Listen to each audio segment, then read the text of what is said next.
Assalamualaikum warahmatullahi wabarakatuh. Perkenalkan, nama saya Raudatul Hasanah dari Fakultas Tarbiyah jurusan PGMI semester 5 unit 2. Di sini saya akan menjelaskan materi MK UKS saya yang berjudul tentang penyakit tidak menular dan penyakit menular serta pencegahannya. Nah, dari teman-teman tentunya sudah ada yang tahu apa saja penyakit yang menular dan apa saja penyakit yang tidak menular. Dengan kita lihat dalam beberapa hari ini cuaca yang tidak menentu, maka dari keadaan cuaca pun bisa menyebabkan munculnya penyakit seperti flu, mungkin demam, ataupun mungkin ada juga yang lain. Seperti kita juga sudah dengar kabar ya dalam beberapa bulan lalu ini, seperti penyakit yang disebabkan oleh virus yang yang bermuncul ataupun mungkin yang berasal dari udara ya, yaitu virus corona. Dan tentunya semua sudah tahu dong tentang virus corona yang telah tersebar luas di daerah kita dan termaksud di negara kita ini juga. Nah, di sini kita akan membahas dan memilah apa saja penyakit menular dan apa saja penyakit yang tidak menular. Yang pertama, kita akan bahas tentang penyakit tidak menular atau PTM. Penyakit tidak menular adalah penyakit yang tidak menular dan bukan disebabkan oleh penularan vektor, virus atau bakteri. Namun, lebih banyak disebabkan oleh perilaku dan gaya hidup. Seperti WHO menyebutkan bahwa penyakit tidak menular adalah penyakit yang tidak menular secara langsung dari satu orang ke orang lain. Domisi masalah kesehatan di masyarakat di saat ini mulai bergeser dari penyakit menular menjadi ke arah penyakit tidak menular. Penyebab kematian utama penduduk semua golongan umur pada saat ini disebabkan oleh semua penyakit tidak menular. Contohnya itu seperti stroke, hipertensi, diabetes mellitus, tumor ganas atau kanker, penyakit jantung, dan pernafasan kronik. Pengertian penyakit yang tidak menular itu secara luas itu adalah yang pertama, penyakit yang tidak ditularkan dari orang ke orang, yang perkembangannya berjalan perlahan dalam jangka waktu yang sangat panjang.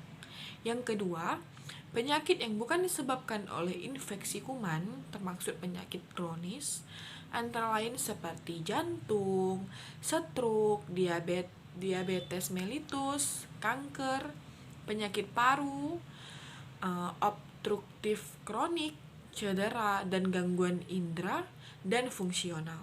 Yang ketiga, penyakit yang disebabkan oleh perilaku dan lingkungan yang tidak sehat. Contoh faktor penyebab penyakit tidak menular itu adalah seperti merokok dan menggunakan rokok elektrik yang dapat menyebabkan kerusakan pada pembuluh darah. Yang kedua, kurang aktivitas fisik yang menyebabkan penumpukan lemak dan mengurangi kebugaran tubuh. Yang ketiga, kekurangan konsumsi buah dan sayuran menyebabkan kekurangan serat yang bermanfaat untuk kesehatan. Dan yang terakhir, konsumsi alkohol memiliki dampak terhadap kesehatan hati, ginjal, otak, dan lainnya.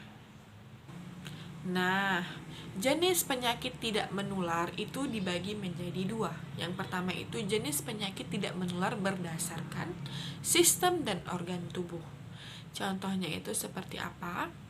Yang pertama, penyakit keganasan, penyakit endokrin, penyakit sistem saraf, penyakit sistem pernafasan, penyakit sistem sirkulasi, penyakit sistem mata, penyakit telinga, penyakit kulit, penyakit sistem jaringan penyambung, penyakit gangguan mental dan perilaku, dan penyakit kelainan darah dan gangguan pembentukan organ darah. Yang kedua, Jenis penyakit tidak menular berdasarkan urgensinya. Yang pertama itu contohnya ada obesitas, diabetes, stroke, penyakit jantung, hipertensi, kanker payudara, kanker leher rahim, asma, dan yang terakhir adalah penyakit paru.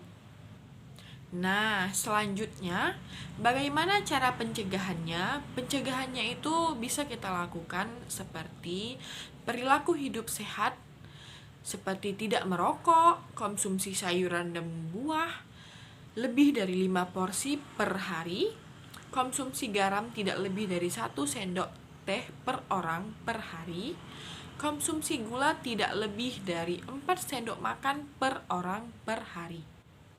Konsumsi lemak tidak lebih dari 5 sendok makan per orang per hari, aktivitas fisik minimal 30 menit per hari, sebanyak 3 sampai dengan 5 kali per minggu. Tidak mengonsumsi alkohol dan kendalikan stres. Yang kedua, lingkungan yang sehat. Bebas polusi udara, kendaraan yang layak di jalan, fasilitas umum untuk aktivitas seperti tempat bermain dan olahraga. Yang ketiga, menjaga kondisi tubuh seperti berat badan ideal, gula darah normal, kolesterol, dan tekanan darah normal. Pengendalian faktor risiko dengan menerapkan perilaku cerdik. Apa sih singkatan dari cerdik? C. Cek kondisi kesehatan secara berkala. E. Menjauhkan asap rokok. R. Rajin aktivitas fisik. D. Diet sehat dengan kalori seimbang. I. Istirahat yang cukup. Dan yang K. Kendalikan stres. Nah, begitulah penjelasan, pengertian, dan pencegahan penyakit tidak menular. Nah, poin kedua, kita akan membahas tentang penyakit menular.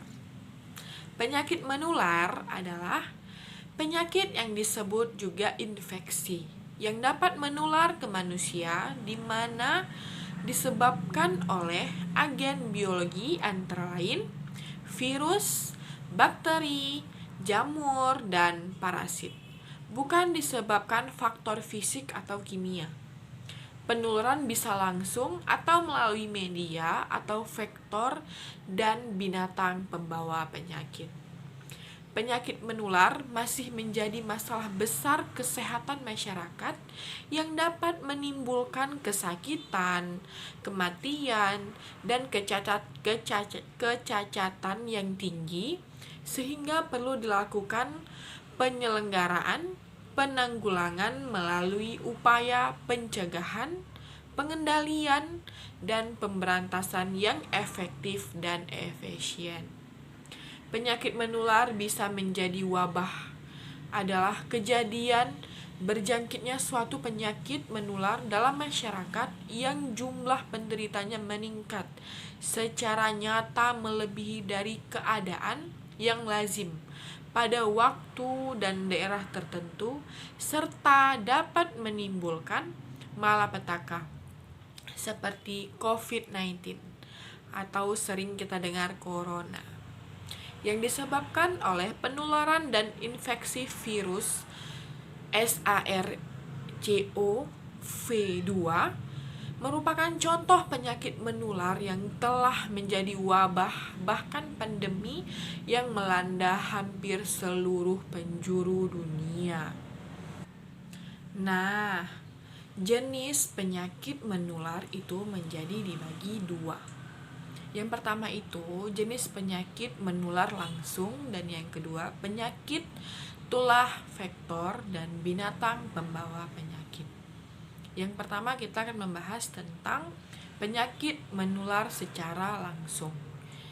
Itu contohnya seperti difteri, pertusis, tetanus, polio, campak, tipoid, kolera, rubella, dan yang terakhir itu adalah HIV. HIV. Dan yang kedua, jenis penyakit tulah vektor dan binatang pembawa penyakit itu contohnya seperti malaria, demam berdarah, dan kecacingan, dan lain-lainnya. Nah, selanjutnya, bagaimana upaya pencegahan penyakit menular? Pencegahan penyakit menular adalah upaya kesehatan yang mengutamakan aspek promotif dan preventif yang ditunjukkan untuk menurunkan dan menghilangkan angka kesakitan, kecacatan, dan kematian, membatasi penularan, serta penyebaran penyakit agar tidak meluas antara daerah maupun antar negara, serta berpotensi menimbulkan kejadian luar biasa atau wabah. Langkah pertama yang bisa kita lakukan, upaya pencegahan, pengendalian, dan pemberantasan dilakukan melalui berbagai kegiatan. Yang pertama, promosi kesehatan, surveillance kesehatan, pengendalian faktor risiko, penemuan kasus, penanganan kasus, pemberian kekebalan atau imunisasi, dan yang terakhir pemberian obat pencegahan secara massal. Yang kedua, perilaku hidup bersih dan sehat. Paling sedikit itu berupa cuci tangan pakai sabun, pemberantasan jentik nyamuk, menggunakan air bersih untuk keperluan rumah tangga, mengonsumsi makanan yang bergizi seimbang, melakukan aktivitas setiap hari seperti olahraga, menggunakan jamban yang sehat, menjaga dan memperhatikan kesehatan reproduksi, dan yang terakhir mengupayakan kondisi lingkungan yang sehat. Dan yang ketiga, mengurangi kontak. Pencegahan penyakit menular dapat diupayakan melalui perilaku mengurangi kontak, yaitu mengurangi kontak dengan orang yang sakit dan mengurangi kontak dengan binatang pembawa penyakit. Perilaku mengurangi kontak antara lain menggunakan masker, menjaga jarak, tidak mengunjungi tempat yang sedang terdapat wabah. Pengendalian faktor risiko ditunjukkan untuk memutuskan rantai penularan dengan cara perbaikan kualitas media lingkungan, pengendalian vektor dan binatang pembawa penyakit, rekayasa lingkungan. Sedangkan pemberian vaksin untuk mencegah dan merangkai terjadinya penyakit tertentu. Suatu cara untuk meningkatkan kekebalan tubuh seseorang terhadap suatu antigen, sehingga jika terpapar oleh antigen yang sama, tidak terjadi infeksi. Dan pencegahan vaksin relatif lebih baik. Namun, proses pembuatan vaksin sejak munculnya penularan dan infeksi cukup lama dan punya perjalanan yang sangat panjang dengan berbagai tahap. Pembuatan vaksin selain memakan waktu yang lama, juga memerlukan biaya yang tinggi. Dimulai dengan identifikasi virus atau mikroorganisme, pembuatan, percobaan pada hewan, percobaan pada manusia, sampai dinyatakan aman untuk digunakan sebagai vaksin. Nah, demikian saja penjelasan pengertian dan cara pencegahannya yang bisa saya sampaikan. Semoga saja pengertian ini dan pencegahannya bermanfaat untuk kita semua. Lebih dan kurang saya mohon maaf, mungkin ada salah dari kata penyampaian saya yang kurang jelas, ataupun mungkin bahasa saya yang saya gunakan itu masih kurang baik. Mohon maaf sebelumnya, dan saya akhiri dengan wassalamualaikum warahmatullahi wabarakatuh.